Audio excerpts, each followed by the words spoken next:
Assalamualaikum warahmatullahi wabarakatuh. Apa khabar murid-murid semua?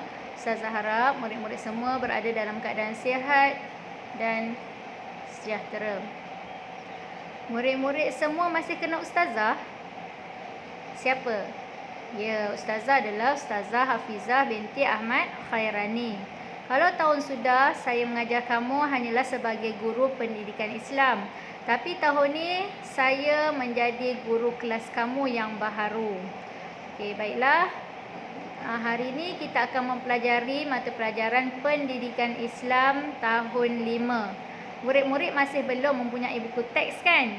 Untuk pengetahuan kamu, inilah buku teks pendidikan Islam tahun 5 cetakan baharu. Ustazah menggunakan buku teks digital. Nanti Ustazah akan kongsikan kepada kamu supaya kamu boleh mengulang kaji di rumah walaupun tanpa buku teks yang sebenar. Okey, sama sahaja buku teks digital, cuma buku teks digital ni kamu boleh tengok melalui handphone. Baiklah, kita cuba tengok apa isi kandungan buku teks pendidikan Islam. Okey, sama sahaja macam buku-buku teks pendidikan Islam sebelum ni, mengandungi bidang Al-Quran, bidang hadis, bidang jawi, bidang akidah, bidang ibadah, bidang sirah dan juga bidang adab. Hari ini kita akan tengok dahulu bidang Al-Quran unit 1 tilawah Al-Quran, iaitu berkaitan dengan bacaan surah Al-Qad. Mungkin sebahagian murid-murid sudah tahu apa itu surah Al-Qad dan mungkin sebahagian juga sudah menghafal surah Al-Qad. Okey. Hari ini kita nak mempelajari dengan lebih mendalam lagi berkenaan dengan surah Al-Qad. Okey, surah Al-Qad ini adalah surah yang ke-97 di dalam Al-Quran. Surah ini diturunkan di Mekah, mengandungi 5 ayat dan ia menceritakan tentang perihal malam Lailatul Qadar. Okey, maknanya surah ni dia menceritakan tentang malam Lailatul Qadar. Tahukah murid-murid bilakah berlakunya malam Lailatul Qadar? Ya, pada bulan Ramadan. Biasanya malam Lailatul Qadar ini akan berlaku pada 10 malam ganjil yang terakhir pada bulan Ramadan. Allah rahsiakan bilakah berlakunya malam tersebut, melainkan Allah maklumkan ia akan berlaku pada 10 malam terakhir, iaitu malam-malam ganjil. Baiklah, kita cuba tengok surah Al-Qad dari awal. Saya nak murid-murid cuba membaca dengan bacaan yang baik seperti yang telah Ustazah perdengarkan, dan murid-murid cuba baca di rumah.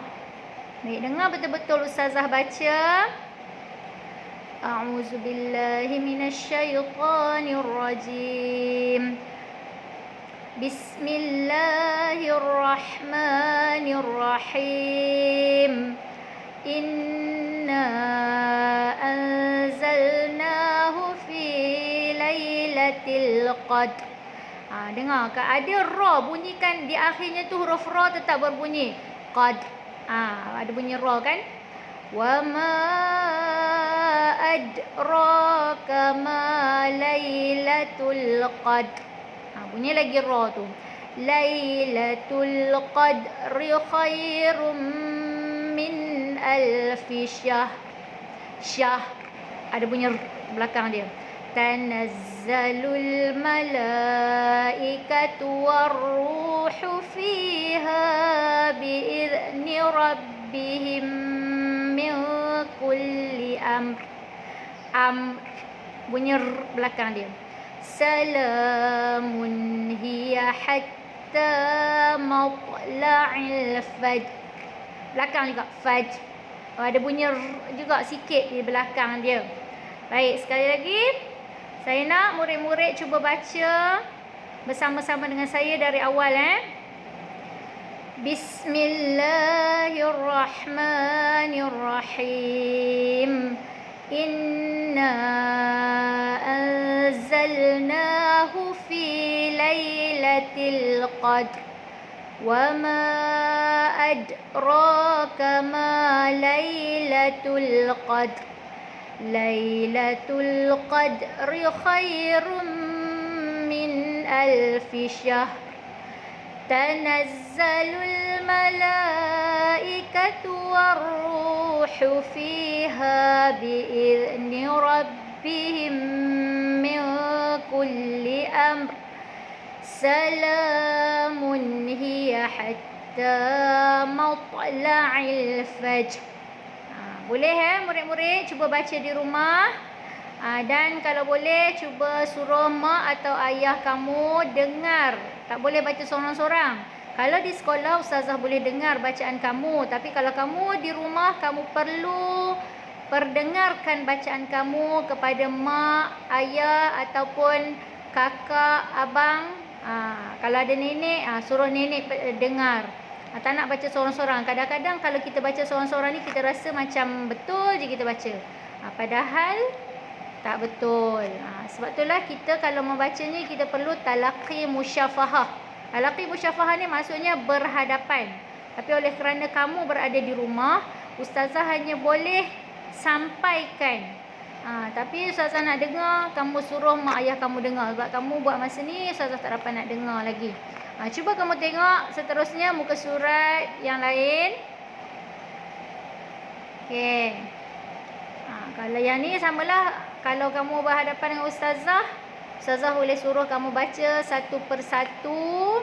Tapi yang ni saya nak kamu cuba pergi pada mak ataupun ayah kamu untuk baca yang ni. Muka surat 3. Suruh mak ayah kamu baca, dengarkan bacaan kamu. Okay, ni pun sama. Ni maknanya ulangan. Okay, dah habis dah.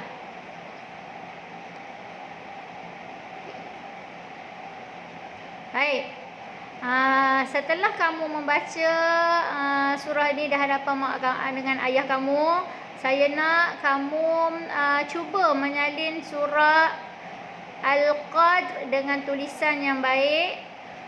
Saya nak kamu salin macam yang sebelum-sebelum ni saya pernah suruh kamu salin. Satu baris hanya satu ayat.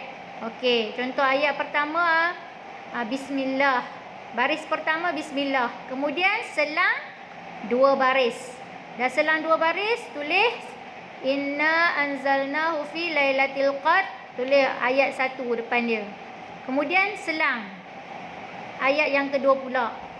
Wa ma adraka ma lailatul qadr. Bukan baris yang sama Kalau ikut dalam buku ni, inna dengan wa ma tu kan satu baris kan. Saya tak nak. Saya nak kamu yang wa ma adra tu kamu turun ke bawah baris yang kedua. Faham kan?